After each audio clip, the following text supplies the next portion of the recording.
Cool. So, I mean, I'll start with the most obvious question. Like, you've also come from Bristol and now you're working at Pixar. I mean, Oh, can yeah. you talk us through how that happened? Well, yeah, it's a long winding road, but Yeah. basically, when I was like 19, I met a girl from United States in Bristol, and I was up for traveling. She was up for traveling. We traveled in Europe, and ended up living a bit in Brighton for a year, and then coming to live in the United States. So I've been here a long time.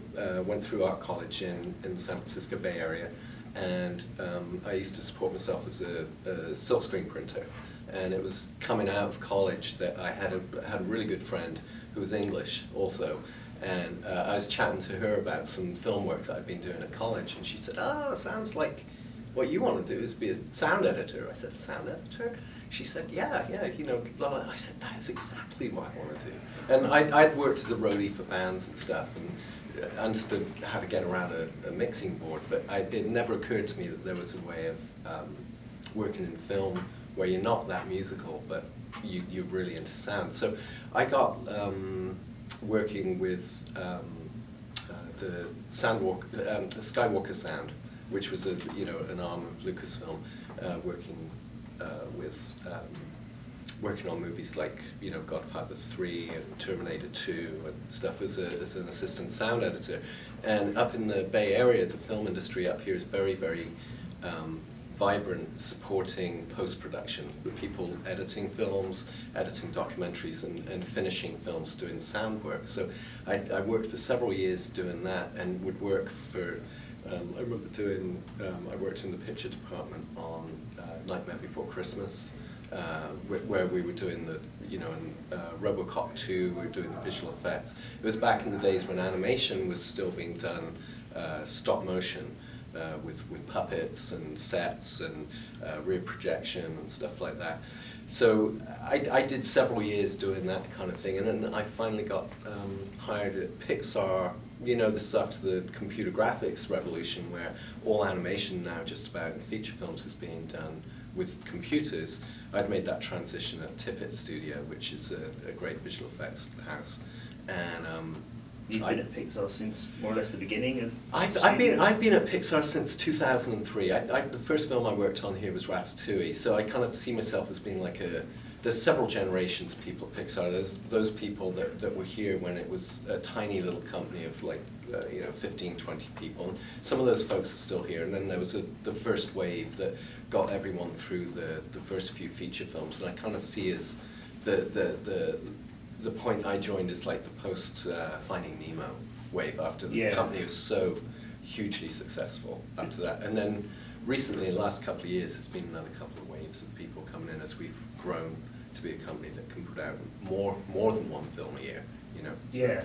Well, it's interesting you say that you joined around 2003, because when you're saying about working for Skywalker Sound and some of the movies you said you worked on, they seem to be kind of companies and movies that lots of people that work for Pixar worked on. I mean, I was talking to one of the producers the other day, and he was saying he used to work for ILM and named some of the same movies you did. So, in a roundabout way, whenever people have joined, do you tend to find people here have a very similar background? Yeah. There's a good group of us that are friends from working at Tippett Studio, which, as I say, is a really, really top-notch visual effects company that is really a mom-and-pop company, a really small company. And then a lot of people here are people that have crossed paths, either working at the visual effects part of Industrial Light and Magic, Lucasfilm, or at the post-production Skywalker Sound part that have come in and worked.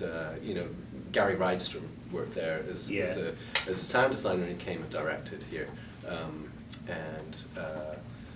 It really is great that we cross over, and it's not like Los Angeles, where the motion picture industry is massive. It really is a huge industry. In the San Francisco Bay Area, there's a big group of us that have been working for years, and we do cross over and we work in different companies, and everyone is very kind of collegiate and supportive of each other. There's probably just as a matter of hundreds, other than yeah. a company like Pixar where we were over 1,000. Yeah. And can you tell us a bit about your specific role on Cars 2 and also what you're sort of proudest of from this project? Because one of the things that's remarkable about Pixar films is they do manage to break new ground every time and push the medium forward. Yes. And what sort of things on this film, from your perspective, are things you're proud of? Let's see. I work as the first assistant editor, and that's kind of like it's partly a managerial role within the editorial department. And what we do is we pull all the bits together that everybody else is creating and put into a meaningful film. So we're the people that work with story at the early part of the process and pre-visualize basically what the movie's going to be like. We do a screening cycle where we throw the reels up and the executive producers get to see how the story's working, which characters are working, which ones aren't.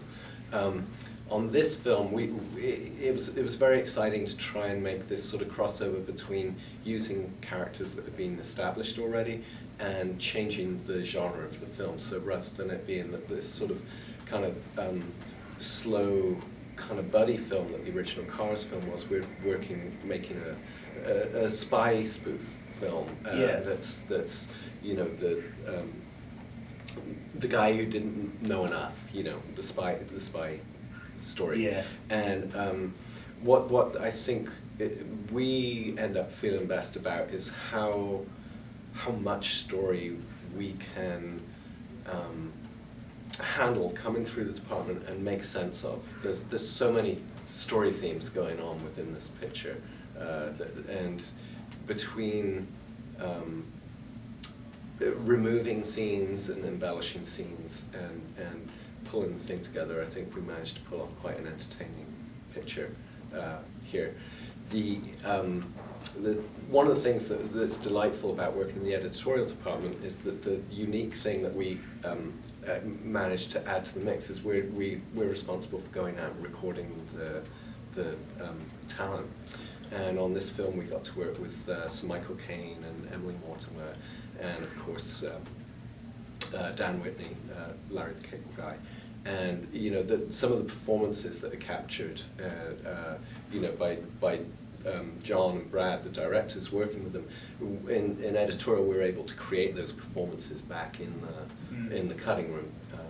And you know, I think there's some terrific stuff with John Turturro. Yeah, he's very funny. Yeah, for me, you know, my as an assistant, I don't get to cut the finished product, but I do get to cut a lot of the work as it first comes in the door. You know, we get delivery of storyboards, and we have to quickly make sense of what the idea is that the writer, the director, and the story artist had, and quickly turn it around in a couple of days, present it with sound, with the dialogue recorded, and with sound effects and music. And a couple of scenes that I really enjoyed working on were, I think I was the first person to get my hands on the bathroom scene. Oh yeah. Which is really, you know, it's gone through many stages, but it's a wonderful kind of comedy scene with Mater getting caught in the crazy toilet. The crazy Japanese toilet, and at the same time there's this whole kind of fight scene going on just outside the cubicle. That was delightful to work on, and when we go out and record the talent, we also get to meet them, and I got to meet Sir Michael Caine, which was, you know, an absolute privilege. He's a fabulous actor and a, you know, really nice person. And I suppose all these people, some of them might take animation jobs and be, you know, kind of just going there for the pay, but when it's Pixar, a lot of these people, I'm sure they've kind of approached you sometimes. They're kind of like, they want to be in a Pixar movie, right? Yeah, well, you know, there's a huge response from the actors. I don't think, quite frankly, I don't think actors get paid that much to work on animated films. It's a by the day thing. I remember working with Sir Holm on Ratatouille. He was playing Skinner, and when he first came, it's very interesting. All the actors are very different, and actors like Sir Holm and Peter O'Toole and Brian Dennehy, they're theatre actors that work in front of cameras sometimes, right? And he was very dubious about this whole thing of just arriving and having a couple of sheets of a script, being told briefly who his character was, and then having to read the lines separately, which is what we kind of like, so that we can get it back in the editing room and create performances from clean reads of lines. And first of all, he wanted to read through entire scenes, with someone in the room reading back the other lines and do read-throughs, and so that he could get into the character and do it. So the first session, he was quite reluctant about our process, but as we tend to, with the lead characters, we tend to record them 5 or 6 times over a period of a year and a half as the story develops and we know what the lines are. As that process went on, he became more and more enamored with what it is that we did, and was more and more willing to work, finding the performance in single reads, and was delighted with how the character and the performances developed, in this sort of strangely stunted way. It's kind of like if you made a pop record and none of the musicians ever recorded in the same studio at the same time. That's sort of how we make our performances. Is we're recording, we're recording Emily Mortimer on Saturday in New York, and Dan Whitney in Florida on the Tuesday, and then 3 months later we're recording Michael Caine in London, and we put all those things in, and it appears as if those performances all took place at the same time, same place, and it is kind of magic. How about this building as a work environment? One of the first things that people said to me when I was going to Pixar was always, I've heard that's just the most fun place to work. And just what's it like from the inside? What's a typical I have this one anecdote. When I first came and worked here, and I was finding my footing in the place, and I was learning new ropes. Something I noticed was that no matter where I was in this very big building with 600, 700 people in it, all working, some of them working on feature films that got very pressing deadlines. No matter where I went in the building, if I stopped for a minute and listened, there's some laughter going on. Someone's laughing about something. There's a meeting going on, there's laughter going on. There's a couple of people passing each other in the hallway. And even when you're working late nights, again, same thing. You might hear a band practicing somewhere down the hallway, or there's some life going on here. People work really hard. But there's like a kind of joy in being in a place where we're making really good quality stuff and trying to make it better each time, and that's really means that everyone who's walking in here each morning is going, God, it's another day at work. This is going to be really cool. What's going to happen, or what is it I'm going to learn today? I've been doing this job for years. Every day I'm learning something new. The technology demands that, but then the processes of changing how you do it and work with different people is always requiring you to sort of learn something new. And obviously this is a particularly collaborative business anyway, but I mean, to what extent is your voice heard right the way up the chain, like to John Lasseter or someone, if you say, well, I think it's better this way, and then they'll kind of go, yeah. There's a bunch of that, and I think a bunch of us that have been around a long time, you choose your moments. I was just working on Cars 2, and of course I've got 1,000 thoughts about what could be better or what not, and sometimes it would be just like being the peanut gallery. It's just another bunch of noise going on. It's not what someone's needing to hear.